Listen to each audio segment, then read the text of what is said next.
আসসালামু আলাইকুম, welcome back to my channel Chandni's kitchen. আজকের পর্বে আপনাদের সাথে শেয়ার করব খুব মজাদার লোভনীয় একটা রেসিপি। আজকের রেসিপি ইলিশ মাছ দিয়ে লাউ।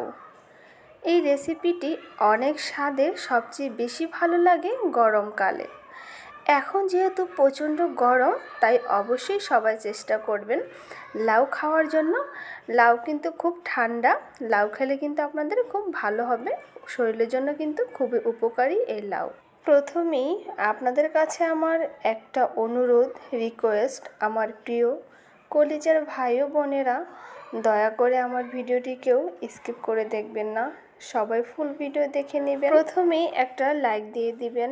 আমি কড়াইয়ের মধ্যে পরিমাণ মতো তেল দিয়ে দিয়েছি পেঁয়াজ কুচি।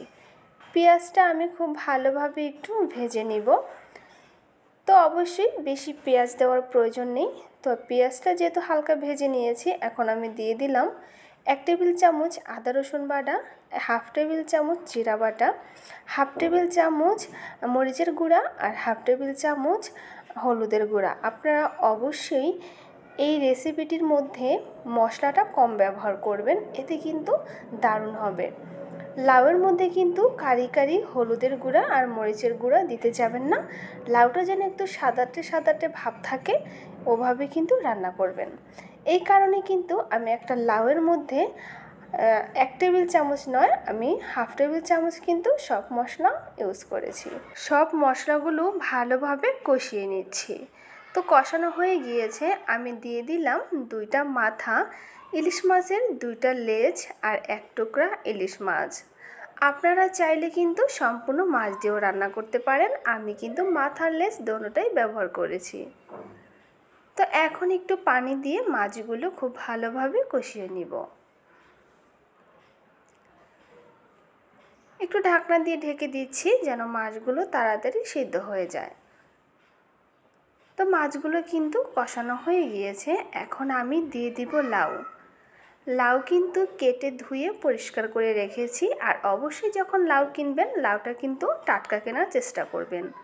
লাউটা যদি টাটকা না কিনেন, তাহলে কিন্তু লাউ সিদ্ধ হবে না, শক্ত হয়ে থাকবে, আর সেই লাউ কিন্তু খেতে একদমই মজা পাবেন না, একদম ভালোই লাগবে না। তো আমি লাউগুলো কিন্তু একটু মোটা মোটা সাইজ করে কেটে নিয়েছি, এভাবে কাটলে কিন্তু বেশি ভালো হয়। তো চাইলে আপনারা অন্যরকম করেও কাটতে পারেন, এতে কিন্তু কোনো সমস্যা নেই। তো আমার লাউটা কিন্তু একদম টাটকা ছিল।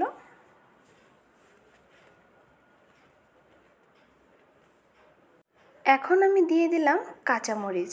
কাঁচামরিচ আমি মাঝখান দিয়ে কেটে নিয়েছি, যেহেতু আমি মরিচের গুঁড়া কম ব্যবহার করেছি। তো তরকারিটা যদি একটু ঝাল ঝাল না হয়, তাহলে কিন্তু ভালো লাগবে না, সেই কারণে কিন্তু কাঁচামরিচ একটু বেশি দিবেন, মাঝখান দিয়ে কেটে দিবেন।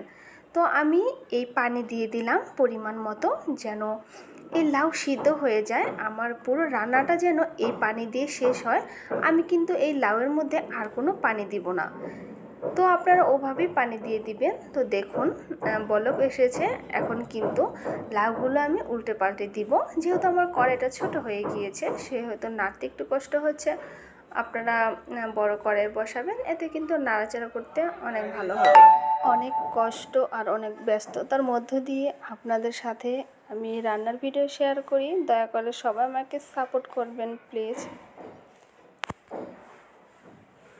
তো আমি মাঝে মধ্যে ঢাকনা খুলে নেড়ে চেড়ে দিচ্ছি। সবগুলো তো আর ভিডিও করা সম্ভব না, এতে ভিডিও অনেক লং হয়ে যাবে। তো আমার প্রিয় ভাইয়া এবং আপুরা, দাদা এবং দিদিরা, আমার ভিডিওটি যদি আপনাদের ভালো লাগে, তাহলে কিন্তু অবশ্যই লাইক কমেন্ট শেয়ার করে দিবেন, আর সাবস্ক্রাইব করে আমার ছোট্ট ফ্যামিলির সদস্য হয়ে যাবেন। আর যারা নতুন, তারা কিন্তু আমাকে আমার পুরনো যে ভাই এবং আপুরা আছে, তারা যেমন আমাকে অনেক সাপোর্ট করতেছে, আপনারা কিন্তু এরকম সাপোর্ট করে যাবেন। আশা করি আমার রেসিপিটা আপনাদের অনেক ভালো লেগেছে। একবার হলো ট্রাই করে দেখবেন আর কমেন্ট করে আমাকে জানাবেন। তো আমার লাউ কিন্তু এখনও পুরোপুরি সেদ্ধ হয়নি, পানিগুলো শুকিয়ে নিব।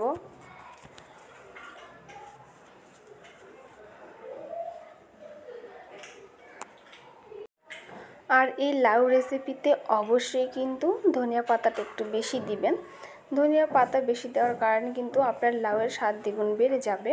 আমি মাছগুলো একটু হালকা ভেঙে দিলাম, আর ধনিয়া পাতা কুচি করে নিয়েছি অনেকগুলো, আপনারা দেখতে পাচ্ছেন।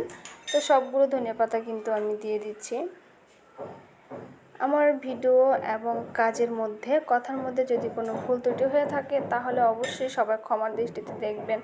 আর আশেপাশে যেহেতু সবাই কাজ করতেছে, তো অনেক শব্দ হচ্ছে, আপনারা সবাই কিন্তু একটু মানিয়ে নেবেন।